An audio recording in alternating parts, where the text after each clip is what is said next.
Bharat China సరిహద్దులో యుద్ధ మేఘాలు కమ్ముకున్నాయి.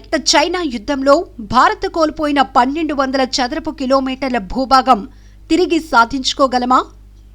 యుద్ధం వస్తే దక్షిణ కొరియా, అమెరికా, ఇజ్రాయెల్ మినహాయించి భారత్తో చిత్తశుద్ధితో కలిసి వచ్చి యుద్ధ క్షేత్రంలో నిలిచే దేశాలెన్ని?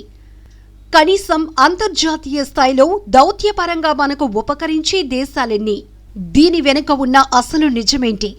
Assistant professor, centre for SAARC studies, Andhra university, Visakhapatnam, doctor V Srimannarayanamurthy గారి మాటల్లో. ఇప్పుడు అలాంటి పరిస్థితి లేదు. అంటే వాస్తవంగా చెప్పాలంటే ఒకసారి పివి నరసింహారావు గారు the unfinished task is to take back Pakistan occupied Kashmir అన్నారు. అలాగే ఎందుకన్నారు అని తర్వాత ఆయన్ని విలేకరులు అడిగినప్పుడు ఆయన చెప్పింది అంటే అదేదో ప్రత్యుత్తరంగా చెప్పడం జరిగింది. అదేదో దూషణలా జరుగుతాయి అన్నీ. ఇప్పుడు అక్సాయ్ చిన్ అనేది ఇప్పుడు వాళ్ళు రోడ్లు నిర్మించుకుని అంతా వాళ్ళ ఆధీనంలో పెట్టుకున్నారు. ఇది ఎప్పుడంటే 1962లోనే మనకి యుఎస్ఏ, ఇంగ్లాండ్లు ఎప్పుడైతే భారతదేశానికి ఓపెన్గా సపోర్ట్ చేస్తూ వచ్చాయో అప్పుడే దాన్ని రిజాల్వ్ చేసుకునేటువంటి పరిస్థితి.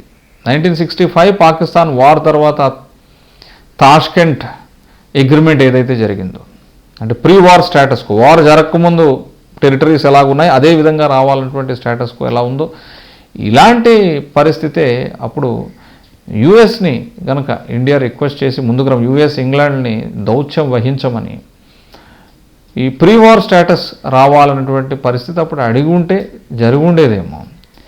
కానీ 62 నుంచి ఈ రోజు దాకా దాని మీద మనం ప్రొటెస్ట్ లేదు, అది మందని క్లెయిమ్ చేసింది లేదు. ఒక మ్యాప్ మీద క్లెయిమ్ చేస్తాం, అది జరిగితే మళ్ళీ దానికి కాన్సిక్వెన్సెస్ చాలా సీరియస్గా ఉంటాయి.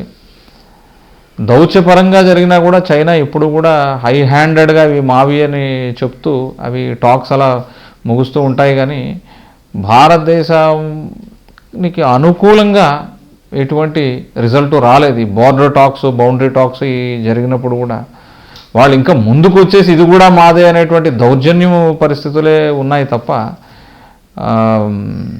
మనం ఈ పరిస్థితుల్లో ఇప్పుడున్న ఆర్థిక పరిస్థితి కానివ్వండి, మనం ఎన్నో అవకాశాలు యుఎన్లో మనకు వచ్చిన అవకాశాన్ని, పర్మనెంట్ మెంబర్ అవకాశాన్ని, సెక్యూరిటీ కౌన్సిల్ పర్మనెంట్ మెంబర్షిప్ అవకాశం భారతదేశానికి వచ్చినా సరే మరి నాటి ప్రభుత్వం ఏషియాలో బిగ్గెస్ట్ చైనా కాబట్టి అనేదో చైనాకు అవకాశం ఇవ్వడం జరిగింది. అదే భారతదేశమే ముందుకు వచ్చి ఉంటే ఇంటర్నేషనల్ సపోర్ట్ భారతదేశానికే ఉంది. అలా జరిగి ఉంటే అది వేరే విషయం. సో దీనికి ఏంటంటే డిప్లొమాటిక్ ప్రెషర్స్ బిల్డప్ చేసుకుంటూ సెక్యూరిటీ కౌన్సిల్లో భారతదేశం కూడా పర్మనెంట్ సీట్ సంపాదించుకునే పరిస్థితి వచ్చి రకరకాల ప్రెషర్స్ ద్వారా అది జరగాలి తప్ప ఇప్పుడు యాజ్ ఇట్ ఈజ్గా వెళ్ళి లాక్కునే పరిస్థితి అయితే కాదు. యుద్ధం వస్తే దక్షిణ కొరియా, అమెరికా, ఇజ్రాయెల్ మినహాయించి భారత్తో చిత్తశుద్ధితో కలిసి వచ్చి యుద్ధ క్షేత్రంలో నిలిచే దేశాలెన్ని?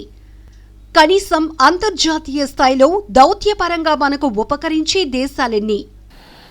ఉపకరించే దేశాలు అంటే ఇప్పుడు వార్ జరిగితే మనకి ఎవరెవరితో అయితే డిఫెన్స్ అగ్రిమెంట్స్ ఉంటాయో వాళ్ళు, ఎందుకంటే ఆర్థికంగా డబ్బులు ఖర్చు పెట్టుకుని ఎవరు ముందుకు వస్తారు చెప్పండి? మామూలుగా మనకి ఏదైనా డిఫెన్స్ అగ్రిమెంట్ ఉండాలి దీనికి.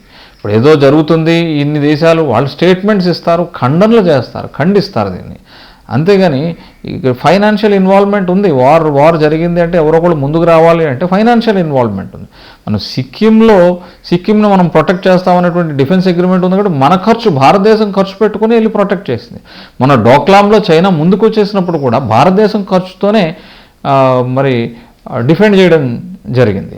సో అందుచేత ఏంటంటే ఈ విషయంలో భూటాన్తో డిఫెన్స్ అగ్రిమెంట్ ఉంది కాబట్టి ఈ ప్రభుత్వం ముందుకెళ్ళి భూటాన్ని డిఫెండ్ చేసింది. డోక్లాం నుంచి మన చైనాని వెనక్కి నెట్టడం జరిగింది.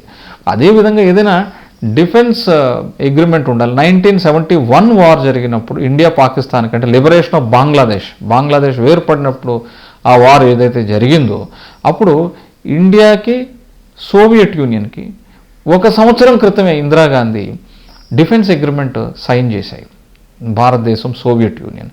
ఏంటంటే పరస్పరంగా ఎవరికి థ్రెట్ జరిగినా సరే ఇతర రెండో దేశం వచ్చి కాపాడుతుంది అనేటువంటి సెక్యూరిటీ అగ్రిమెంట్ సైన్ చేశారు. కాబట్టి అప్పుడు సోవియట్ యూనియన్ మద్దతు లభించింది భారతదేశానికి.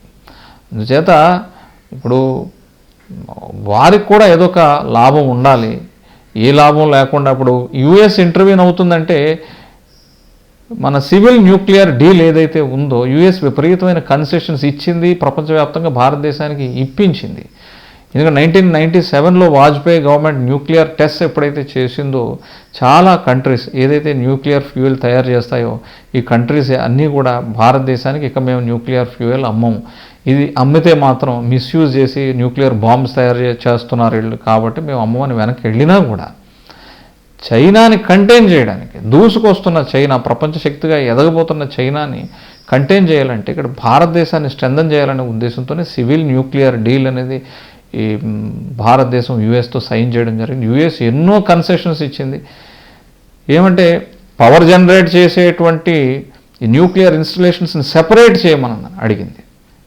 మిగతా వాటి జోలికి వెళ్ళడం, పవర్ జనరేషన్ చేసే న్యూక్లియర్ ఇన్స్టలేషన్ సెపరేట్ చేసి IAEA international atomic energy agency వచ్చినా వీటినే ఇన్స్పెక్ట్ చేసి మనకి సర్టిఫై చేస్తుంది అని చెప్పేటువంటి అంత భారీ కన్సెషన్స్ ఎందుకు ఇచ్చిందంటే చైనాని ఎదుర్కోవాలంటే భారతదేశాన్ని స్ట్రెంథన్ చేయాలనేటువంటి ఉద్దేశంతో. ఇటీవల కూడా ట్రేడ్ వార్ జరుగుతుంది చైనాకిని అమెరికాకిని.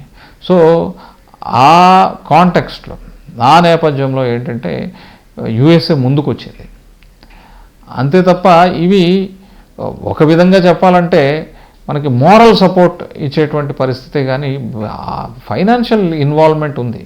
కాబట్టి అంత తేలిగ్గా ఆఫ్కోర్స్ ఇస్రాయెల్ నుంచి మన కార్గిల్ వార్ అప్పుడు కూడా ఇస్రాయెల్ వెపనరీ సపోర్ట్ చేయడం మనకి సప్లై చేయడం జరిగింది. ఇలా కన్వెన్షనల్గా భారతదేశంతో మిత్ర దేశాలు ఏమన్నా ఉన్నాయి అవి సపోర్ట్ చేస్తాయి, అక్కడి నుంచి ఈ వెపనరీ కొనుగోలు చేస్తాం, కొద్ది గొప్ప సపోర్ట్ దొరుకుతుంది. అంతేగాని ఏదో దేశం వచ్చి మన తరపున యుద్ధం చేస్తుంది, టోటల్ ఇన్వాల్వ్ అయిపోతుందని అనుకోవడానికి లేదు. బట్ యూఎస్కి ఇండియాని స్ట్రెంథన్ చేయడంలో, చైనాను కంటైన్ చేయడంలో యూఎస్కి ఒక గోల్ ఉంది. కాబట్టి యూఎస్ మన చాలా స్ట్రాంగ్గా రియాక్ట్ అయింది. ఆ రియాక్షనే కాస్త చైనాకి సరిపోయింది. ఎందుకంటే 7th ఫ్లీట్ సౌత్ చైనా సీలో 7th పసిఫిక్ ఓషన్లో 7th ఫ్లీట్ కూడా యాక్టివేట్ అయిందని తెలిసిన తర్వాత అయితే యుఎస్ సీరియస్గానే తీసుకుంది ఇష్యూని. యుఎస్ వచ్చేటువంటి అవకాశం ఉంది అని చెప్పేసి మరి చైనా వెనక్కి తగ్గడం జరిగింది.